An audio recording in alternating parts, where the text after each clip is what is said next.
రాజమహేంద్రవరంలో ఒక చిన్న వాన పడితే నీరు ఏ విధంగా నిలబడిపోతుందో చూడండి.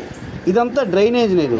ఇది పుష్కర్ ఘాట్ దగ్గర రోడ్డుగా మన బ్రిడ్జ్కి వెళ్ళేది, రైల్వే బ్రిడ్జ్ కింద ఉన్న నీరు.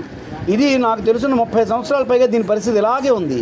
ఎన్నాళ్ళైనా దీని మీద సరైన నిర్ణయం ఎందుకు చేయలేకపోతున్నారు?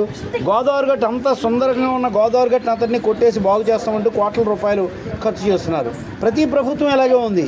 ఎంపీలకు కనపడదా, ఎమ్మెల్యేలకు కనపడదా, ముఖ్యమంత్రికి కనపడదా? ఏం చేస్తున్నారు అసలు మీరు అందరూ? ఆ ఉన్నదాన్ని ఎందుకు చెడగొడుతున్నారు? దీని మీద ఎందుకు నిర్ణయం చేయట్లేదు? పోనీ ఇదేమైనా అసాధ్యమైన పనా?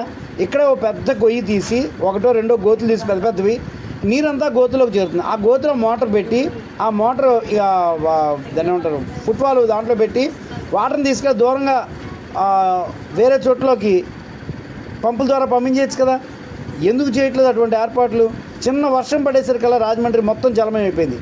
ఇదంతా కూడా డ్రైనేజ్ నీరు, టాయిలెట్లోంచి అక్కడి నుంచి పాయిఖానాలోంచి వచ్చిన నీరు. ఈ నీరు ఈ విధంగా ఉంటే ఎన్ని రకాల వ్యాధులు ప్రబలుతాయి అంటే, ఆ తర్వాత రోగాల పేరుతోటి ఇంకొంత ఖర్చు పెట్టడంగా. ఇది చూడండి, ఇది గుండువారి వీధి ఫుల్ బిజినెస్ సెంటర్. కానీ చూడండి, చిన్న వాన పడేసరికి డ్రైనేజ్ అంతా ఎలా రోడ్డు మీకు వచ్చిందో. ఇవన్నీ టాయిలెట్లో నిల్వ ఉంచిన నీరు, పాయిఖానాలోంచి అక్కడ నిల్వ ఉంచిన నీరు అంతా ఇలా రోడ్డు మీకు వచ్చేసింది. ఇది పెద్ద వ్యాపార కేంద్రం. చక్కగా ఉన్న గోదావరి గట్టున ఉన్న సుందరమైన ఆ పార్క్ని వాటన్నింటినీ కొట్టేసి అభివృద్ధి చేస్తామంటూ అవన్నీ కొట్టేశారు. ఎందుకు కొట్టేశారో తెలియదు. అనవసరమైన ఖర్చులు. ఇది ఐసిఐసిఐ బ్యాంక్ దగ్గర, ఇన్నిస్పేటలో ఐసిఐసిఐ బ్యాంక్ దగ్గర. ఈ ప్లేస్లన్నింటిలో అసాధ్యమైన పని అయితే కాదు, మళ్ళీ చెప్తున్నాను.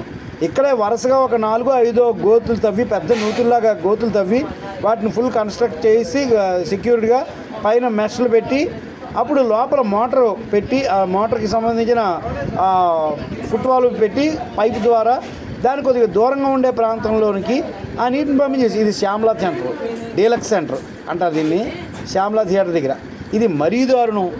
ఇది నాకు తెలిసిన 30-35 సంవత్సరాలుగా వీటి పరిస్థితులు ఇలాగే ఉన్నాయి.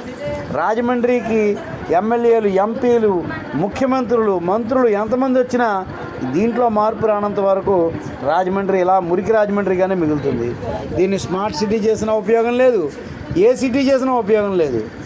చక్కగా ఉన్న వాటిని కొట్టి మళ్ళీ మార్చడం అనే వ్యవస్థ ఉంది చూసారా, అది మాని దీని మీద ఎప్పటికైనా పాలకులు దృష్టి పెడితే మంచిది.